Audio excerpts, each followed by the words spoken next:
Hello, I am Natalie Croome from Edit Development, and we are an organisation that specialises in leadership development and creating inclusive cultures.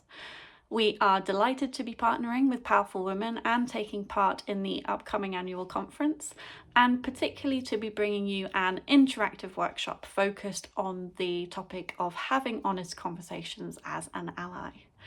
In the session, you will have the opportunity to consider the potentially difficult conversations we can come across as inclusive professionals and allies, explore ways to handle inappropriate behaviour, and ways to have generally more open conversations with your colleagues to really help them thrive. We encourage anyone to join us who is looking to improve how they speak up and how they act as an ally. But you might also be particularly interested in joining if you are looking to build confidence and strategies in generally having those potentially awkward or challenging conversations.